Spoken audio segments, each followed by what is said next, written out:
Mosi is the place to be this summer with great camps and an exciting new exhibit that's now open. Joining me with an inside peek is Chief Operating Officer Rob Lamke. Good morning. Hi there. Welcome Good morning. back. Thank you so much. We missed you. I miss being here. I love the show. You've been busy with this new exhibit. We are very busy at Mosi. On May 4th, we opened up our exhibit called One Small Step.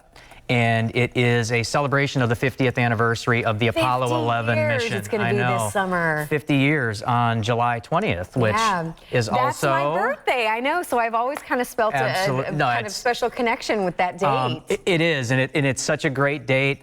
When we look back at the planning and the engineering and everything that went into that mission, when we think about today's technology, it's not, we go, oh, well, that's cool, but there was so much planning and engineering that went into creating, the trajectory, the launch, what was the computer systems that they were going to use. And we've been able, in our partnership with NASA, to be able to bring some of those actual artifacts to the exhibit this summer. So break down what the exhibit is and what people can experience, because there's several different kind of... It's a large exhibit, which we're really happy with because, summer we had a lot of kids and a lot of families, and so we wanted it to be big.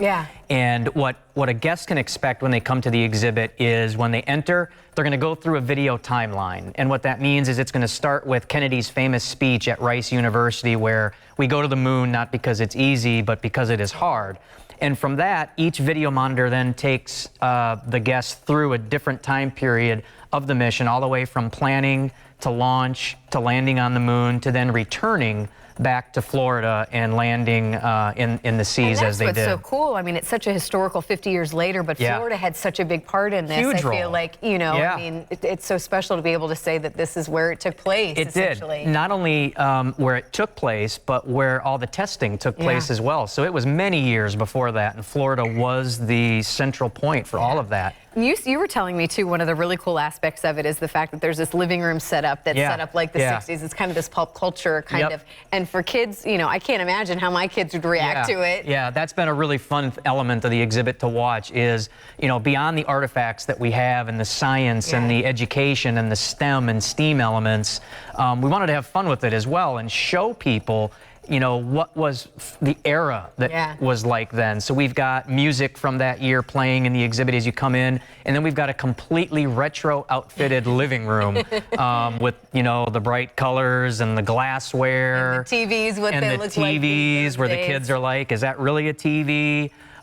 Even to the point of, and it's hard to imagine in today's health-conscious society, but ashtray holders on the coffee table. That was a part of life back then.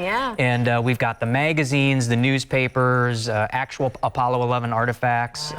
We're really excited about it. The exhibit opened up on May 4th. And good reaction so far. Great reaction so far. Well, let's get to this noisy guy right here. I keep hearing him in the background. Speaking of STEAM, explain what this is, because there's also summer camps going on this summer as well. Absolutely. Lots of great summer camps this year at Mosi.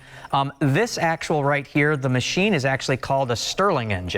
And believe it or not, the technology for that is actually from 1816.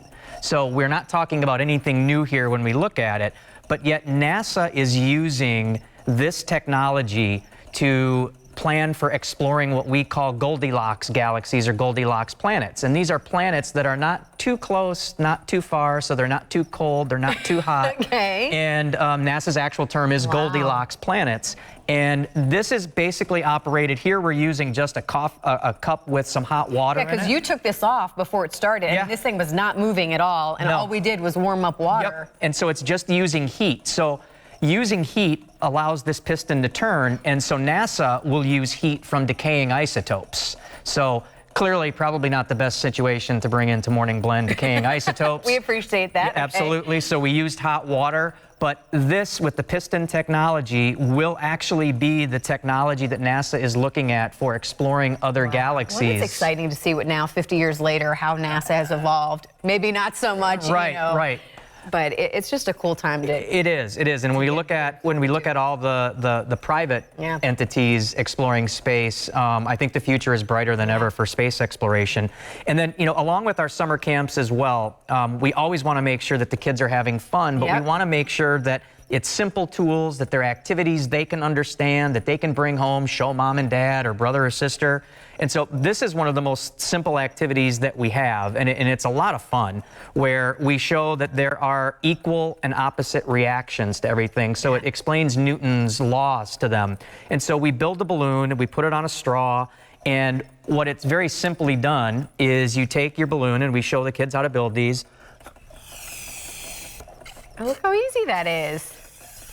And it is an easy activity for them to show how propulsion works, how Newton's laws work, and mostly it's fun, because if we can't engage the kids in fun, science is going to be a hurdle for them. So science being fun means that they'll embrace it, and we hope we're creating the next scientists for the years to come. We need more of them. We need a lot more. So how can we sign up as we close here? How can families get involved? Go to mosi.org, and Summer Science Camps is right on our front page. Perfect. And sign up, and we have them starting the first week of June all the way through summer. Lots of different activities. How long is this exhibit, by the way, This exhibit will run through Labor Day. Okay, all right. Thank you so much for coming in. It's exciting to see how you guys are evolving too. Yeah, absolutely. And still operating so well and doing lots of fun things. So we appreciate your time this morning. Look Our forward to seeing pleasure. you Thank soon. you.